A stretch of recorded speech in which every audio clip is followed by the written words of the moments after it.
All right.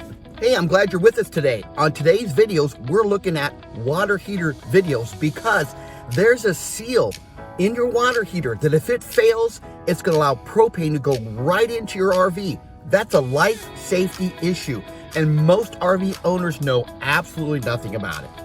I'm RV Brian, a certified RV inspector, and what you don't see in your RV is oftentimes what'll cost you the most. You ready? Let's do this.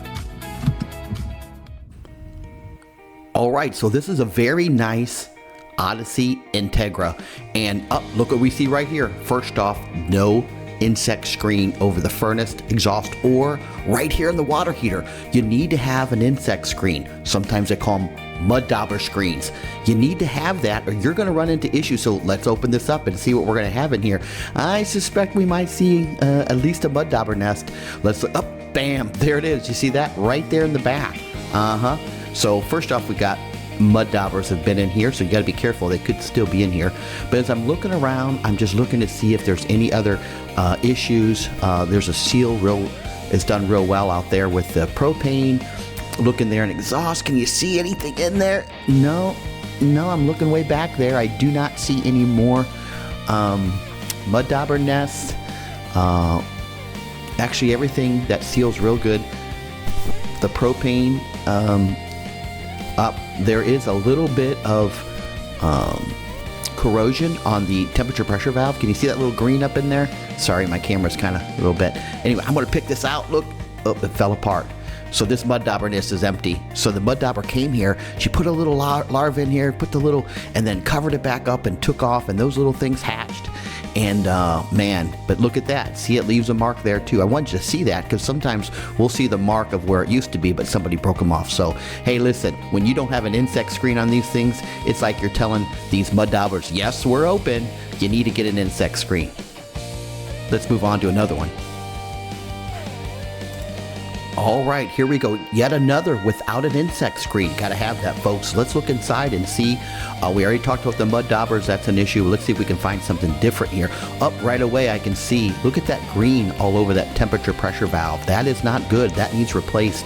Also, right there, the ECO switch. See right there, I'm touching it there. That has got to be switched out. That green means it's corrosion. I'm looking right there at this grommet. That is where propane can get back inside the RV. It is chewed up there, so I would definitely at least put sealant over that. And right there, I'm pointing to this.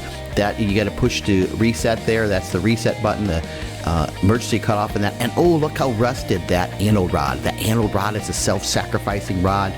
There is a lot going on. This needs a full service on this.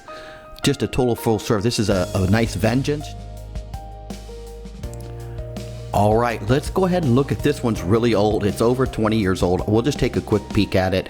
Obviously no insect screen. Bam, look at that right inside there. See to the right, that dirt spot there? I'll get as close as I can here. That just means there was a big, huge mud dauber nest that fell off. This thing's old and corroded and rusty. This one's pretty rough to inspect because it's outdated. The parts aren't exactly the same. We'll close this up, but that one's seen better days. It needs an insect screen. It needs cleaned out, and you need a new RV. I don't know. That one's really rough to inspect. All right, we've got another old one. This one here, no insect screen. That's just like saying, yes, we're open to those mud daubers. Let's go ahead and dive in and check this one out.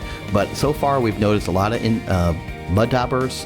We've seen some things like the temperature pressure valve was corroded. Let's see what we're going to find in here. I'm really interested to see this one. Yeah, again, it's super, super old. Bam, there's another one right there. Mud dauber nests everywhere we go. We're in Texas here, and those mud daubers love the smell of propane. Oh, look at that nasty. What is that junk? Ooh, nasty. Oh, wait.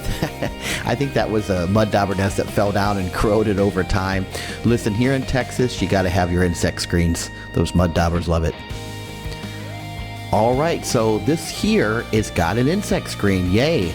No vacancies for mud daubers, but not just mud daubers, other insects and creatures can get in. It looks a little rusty, so that insect screen's been here a while, so we hope to not find any mud dauber nests. But wait a minute, there's a mud dauber nest right there. Interesting. Oh, there's signs of another one. Remember, these guys will get over the 12-volt wires. They'll create all kinds of chaos. But overall, this temperature pressure valve looks pretty nice and clean. This one looks pretty good, but how in the world? Wait a minute. Okay, this has an insect screen. Let's look at the insect screen real quick. Let's look really, really close. This is what inspectors do. But wait, bam, there it is. Look right there, see? See that gap? That's all it takes for those mud daubers or any other bug to crawl in there. So this had an insect screen, but it wasn't installed properly, or some point in time came loose. Look at that. That is why there's mud dauber nest. So somebody went to the effort. Oh boy. All right, let's go ahead. This will be the last one. And we've looked at mud dauber nest, temperature pressure valves, the ECO cutoff. We've seen all kinds of things, the anode rod. But this one here, let's look real close. We need one more that, yeah, that all looks good. We need one to talk about the dangerous, what we've been talking about, and that is, this is a life safety risk. Bam, there it is. There it is. We're going to be done. This is our last one. Look right here. See that crack right there? Propane will go right inside your RV because of that gap. That has to be filled. That is a life safety issue. Ladies and gentlemen, you need to go check your water heater right now. Make sure, there's a mud dauber, and we'll scrape that off there. But listen, the highlight of this one right here is the last and final thing we want to talk about today, and that is you got to have that sealed. See that propane line? Right there, that crack, that grommet has a gap in it, it's a crack. Propane smell will go right back into your RV, and hopefully you have an LP detector that works. It'll start beep, beep, beep, beep. It'll go off, but wow, this one right here, ladies and gentlemen, this is worth the value of watching this video. You got to get the, check your water heater. Check it out right now. It's important to remember that small issues don't stay small. They lead to big repair bills. So stay ahead of the game. I want you to keep making lifelong memories with your RV. So hit that like and subscribe button, continue to watch, and I'll show you things that most owners never see. RV Brian, signing off.